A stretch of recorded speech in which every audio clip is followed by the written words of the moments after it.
Hey.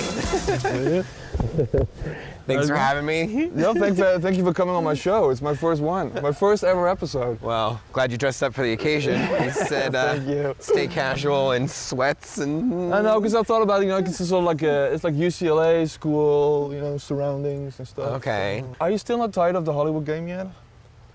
Because you've been in this for like a hot minute, for a couple days. Years now, so I just wanted to know, no, I'm definitely not tired of the Hollywood game. If I was, I'd be out of here because it's definitely the hardest racket in the world. It's like you can't really do well at it unless you love it and you're passionate and you just like fight for it every single day. Yeah. And if you're not hearing.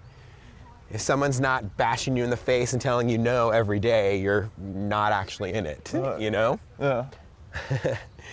I always consider, my first movie was Can't Hardly Wait.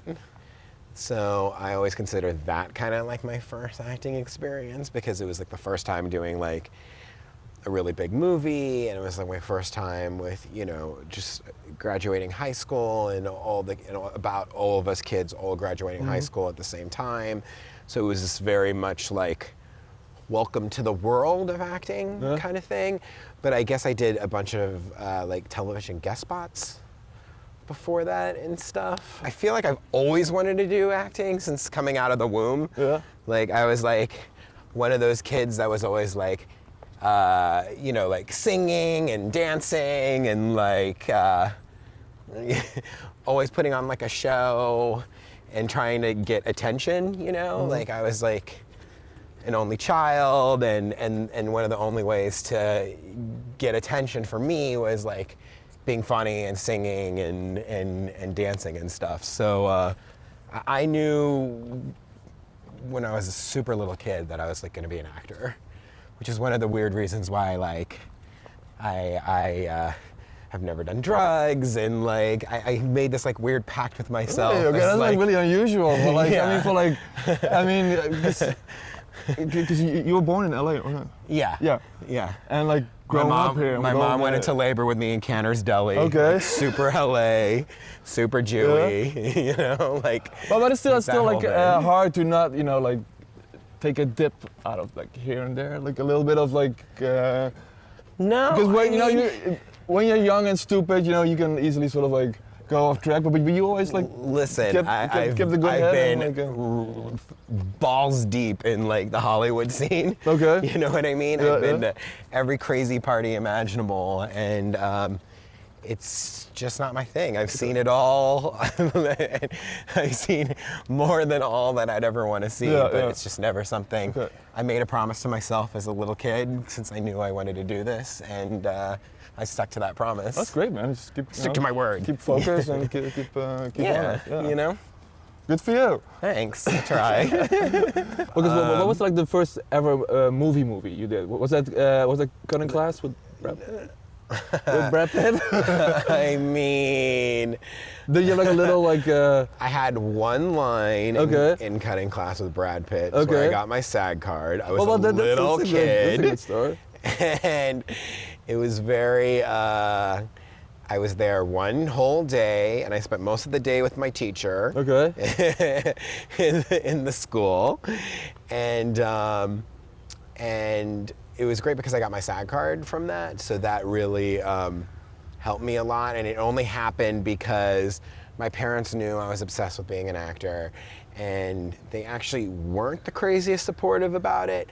But my dad had a friend that was a movie producer and who was producing this movie.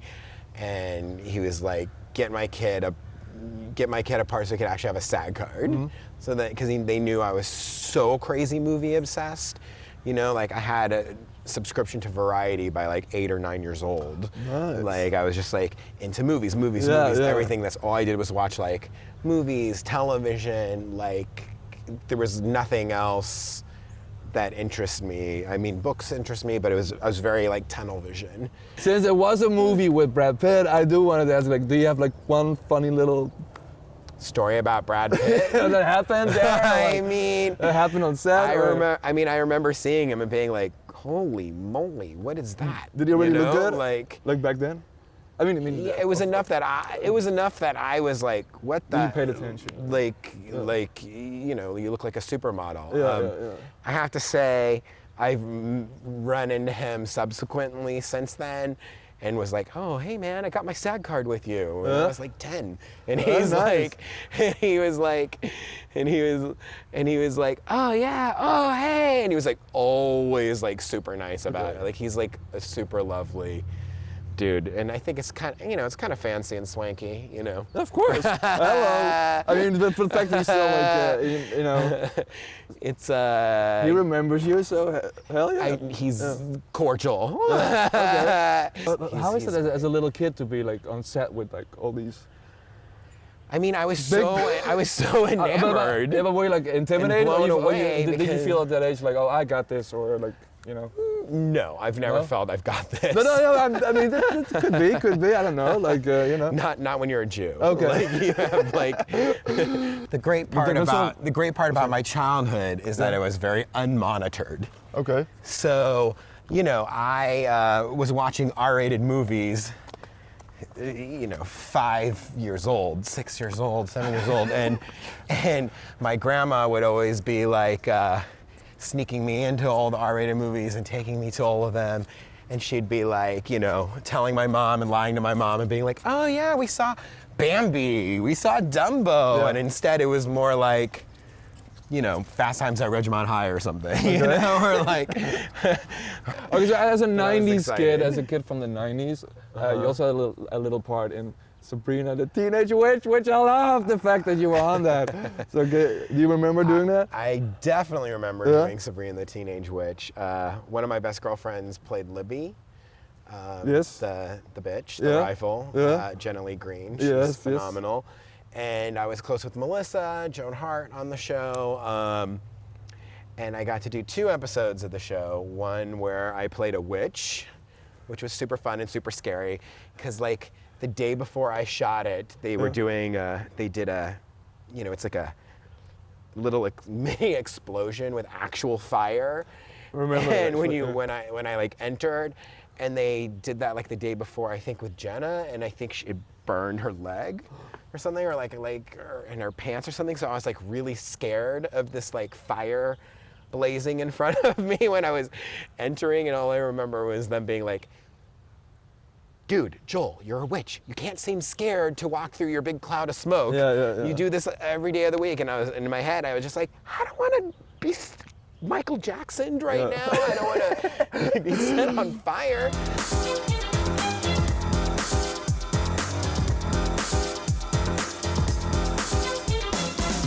Let's talk about your 3 biggest hits. But I'm a Cheerleader, Rules of Attraction, and Can Hardly Wait. But I'm a Cheerleader became such a cult phenomenon. What do you think it is that it's still such a beloved movie, like with audiences? I mean, I think But I'm a Cheerleader is a very special film because I think it speaks to people on a whole different level than anything. It's a movie, if you haven't seen it, it's about a whole bunch of kids sent to homosexual rehabilitation camp. And it's done as a comedy, you know, and shows how obviously that is clearly not what you do to gay teenagers, you know, or to gay people in general.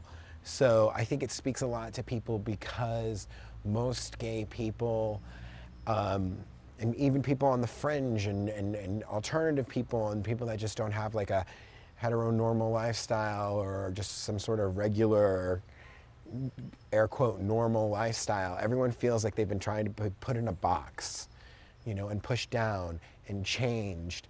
And this is a movie that celebrates being yourself, you know, and that it's okay to be gay, it's okay to be a weirdo, it's okay to be on the fringe, it's okay to be transgendered, it's okay to be anything.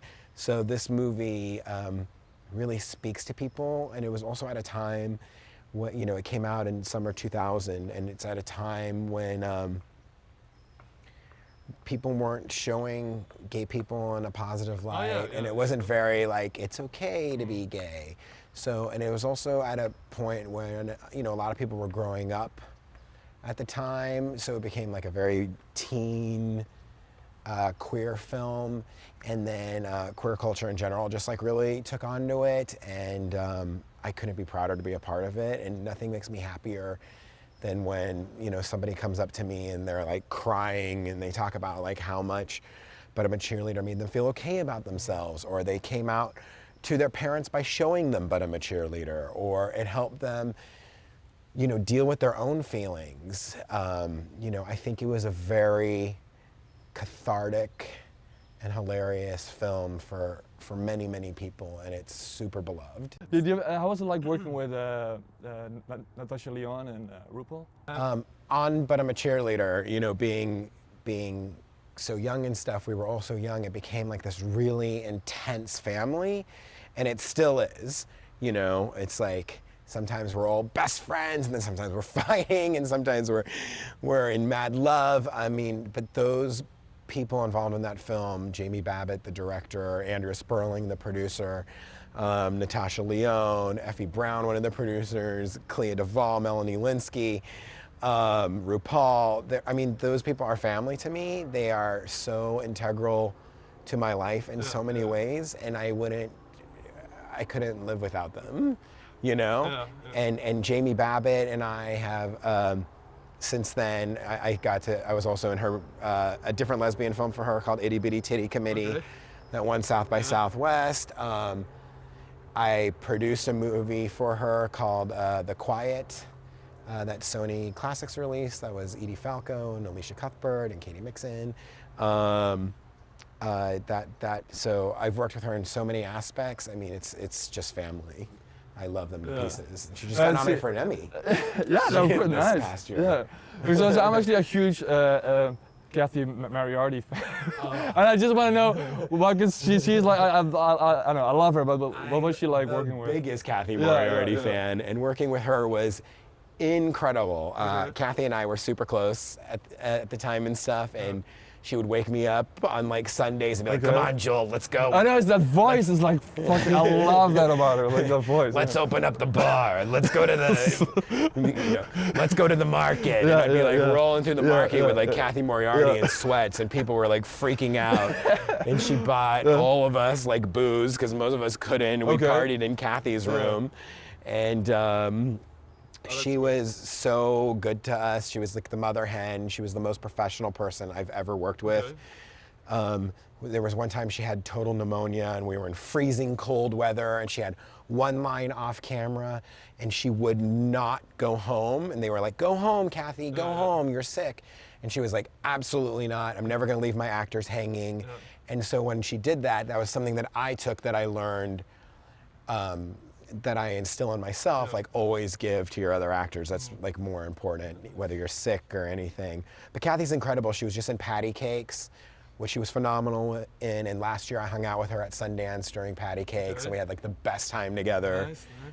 She's amazing. So you also are an actor and producer. You've done Space Station 76. Correct. With Liv Tyler and Patrick Wilson. And then as well, I am Michael, James Franco, Zachary Quinto. Sorry about that one. And Emma Roberts, what is the best thing about producing? Nothing is good about producing. Is it a lot of stress and like the It's horrific stress. Yeah. The good thing about it, and the thing that attracts me, is telling stories that I want to tell, and having a sense of control of how that story gets told and put out there. You know, as an actor, I'm a gun for hire, you know, so I don't have any say in what the story is. I don't have any say in what's the edit and how it's being put out there. And so now as a producer, I can create my own stories and then put them out there. So that to me is the fun and exciting part, as well as also I love the aspect of like hiring all my friends. Like on Space Station 76, you know, like half the crew was from Rules of Attraction. You know, several of the actors have been in multiple movies with me, from, you know, actors from Can't Hardly Wait that I put in it, and So it also other makes it a ones. little bit more of a fun environment to. Yeah, to I work like to in. make a movie and produce a movie where I get to put in all my people. Yeah, yeah. You know, and I am Michael. The majority of the cast of all the supporting players was, literally everyone was out of my phone. Yeah. From- Didn't from- you also went to school with James Franco, or didn't you? No, Oh, okay. I did not go to school with James Franco, okay. but I played his little brother in a movie called If Tomorrow Comes that Okay, never yeah, came yeah, out. yeah. And then we became friends. But I was saying I came here and sat in on his UCLA classes. Okay, that's okay. That's the school Okay, okay. portion. Okay. But he's a tremendous friend. And I mean, the kindness, he's just an amazing human. And a great actor and a legitimate artist, like someone that, certain people have it in their core of their soul that they have to create and they have to make art, and James embodies that.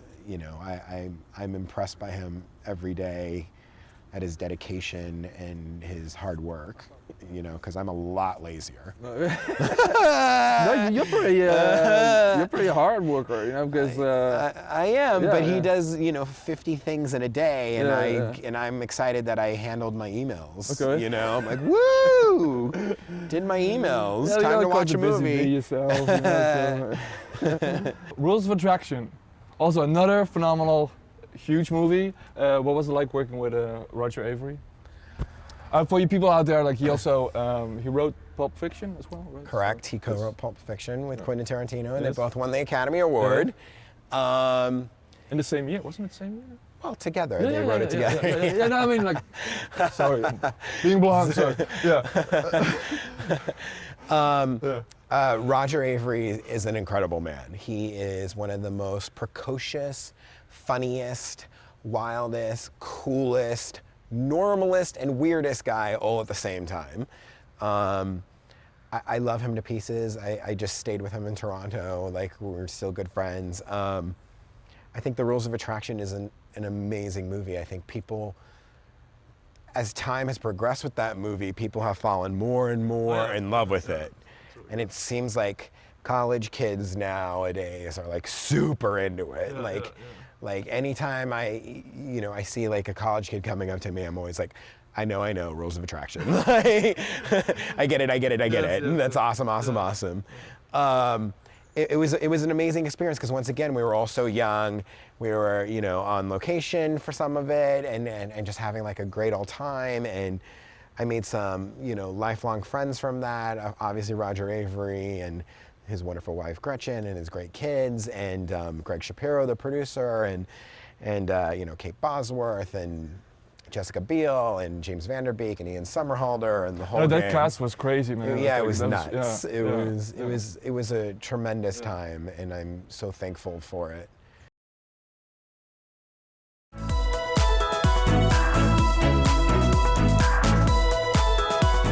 If you could go back to the Hollywood in the 1930s, like what are some of the actors you would have loved to work with? If you were so like if you lived in that era. If I was in the 30s and stuff, I mean, obviously Katharine Hepburn is probably my favorite of all time. Oh, yeah, okay. Period. All right. And stop. Yeah. Big Jimmy Stewart fan. He's incredible. Rosalind Russell, I'm obsessed with. Yeah. I got to sort of work with Marilyn Monroe in Fake World. I got to work on the Marilyn Monroe miniseries that was just on, I guess, 2 years ago with Susan Sarandon and Emily Watson. You worked on that? I love that one. I thought it was great. Kelly Garner as Marilyn Monroe. She was phenomenal. So I got to play with Kelly when she was in full Marilyn regalia. Okay. And Nice. so it was like being with Marilyn Monroe. So I sort of yeah, one of those old No, I've seen it. I love that schools. one. It was really good. But it's that would be ideal. I would kill to work with my favorite. Oh God, like Elizabeth Taylor, and A Place in the Sun is one of my favorite movies. Montgomery Clift and Audrey Hepburn, obviously. It's just the best era ever. I know you love old. I love my old classic, the golden era. Yes. I have a girlfriend, Lauren German, who stars on Lucifer, and she does the best Katharine Hepburn impersonation. It's epic. It's like my favorite thing ever. Like sometimes I'll just text her, I'm like, "Hi, I'm watching Katharine Hepburn right now and I keep thinking of you." Like, I bet you can do a very good Katharine Hepburn. Well, of course, Robbie. Yeah, I knew it. Yeah. I knew it. No, Okay, really, that was hideous. God bless. I'm sorry, Katharine Hepburn. Let's talk about your new movies. You have some Upcoming? several huge new projects coming up. One of them is Wild Nights with Emily. Correct. With Molly Shannon. Where Yes. you're playing her husband, right? No, actually, so Molly Shannon plays Emily Dickinson, and I play Edward Dickinson. And Her husband, right? No, it sounds like I would be her husband. Who is that? Like a brother? Keep going. You're getting warmer. The uncle. I don't know. Like nephew. I play her dad. Oh, her dad. Because I look exactly like Molly Shannon's okay. dad. No, I'm kidding. No, she. So it's all the flashbacks with little Emily Dickinson. All right. Okay. I play her dad. Okay. So it's a crazy comedy. It's a crazy lesbian comedy. It's freaking hilarious. Like, I just saw it for the first time and I was gassing. The audience was going bonkers. You couldn't even hear dialogue. Molly Shannon is a genius. Like, give her an Oscar. Yeah. She's awesome. So yeah, I have that coming up. And so is this your first movie where you're playing a daddy? Yeah. Daddy. It's the first movie that I'm having children. Yes, it was very weird. Yeah, okay. And my kids were like, "You're a dad?" And I was like, "Shut up." Love it. Can we just talk about Ghost World? Sure. Because I know you're like in it, like very, like I mean, sure. A little, but how is that? Because the movie is also quite, become like a cult. I mean, Ghost World was a fun experience because I met a girlfriend of mine who was the casting director of that, Cassandra Kolakundis, and she's one of my best friends. So that is what reminds me of Ghost World because it means so much to me. But I got to do like the big table reading of the movie. They didn't know what part they were going to put me in, and work with Scarlett and Thora Birch, and the director Terry Zwigoff is amazing and a total kookamagook, which is a neurotic, which I love because like I'm ultimately like that as well. Yeah. So we could speak the same language, and I had a fun little role in it with Thora and Steve Buscemi, and they were great to me. And I was thankful I did it. Another cult hit. I mean, yeah, I'm thankful I did it, but all my dialogue's cut out. But I look kind of cool in it. How do you see yourself in 15 years? How do you see your life in 15 years from now? In 15 years from now? Yeah, well, what do you think you'll be doing? My plan is to be doing what I'm doing. Acting in movies, producing movies, directing movies, like conquering Hollywood even harder than I am already. I just want to take over in a positive fashion. You're doing it already. And do it with everyone I love, and do it and try and do it with as much kindness as opposed to, sometimes I've dealt with some people that are really scary, particularly only within the producing side. On the acting side, everyone tends to be very nice and kind on sets, and then when you get into the nitty-gritty, it becomes a whole different beast. Yeah. So I just want to keep it positive, keep it fun, keep it familial and like a big family, and keep creating. For me, it's just about creating more movies, more television shows, I guess, and just moving forward. Yeah. I hope I'm working even more and harder in 15 years. Where can people find you? Like viewers, fans? Where can people? I'm on Instagram, Joel Michaely for real. That's Michael with a Y at the end. The number 4, real, R-E-A-L. I don't really tweet that much, but I'm on there at Joel Michaely. Instagram, there you go. You're on Instagram as well, right? Yeah, Instagram, at Joel Michaely for real. Yeah, thanks. It's fun. Ooh, hey, what up, Instagram? Yes. Well, Joe, I want to thank you so much for this, Thanks for taking the having time me. for my YouTube show. So, well, thank you so much for your time. Thank and you. being on.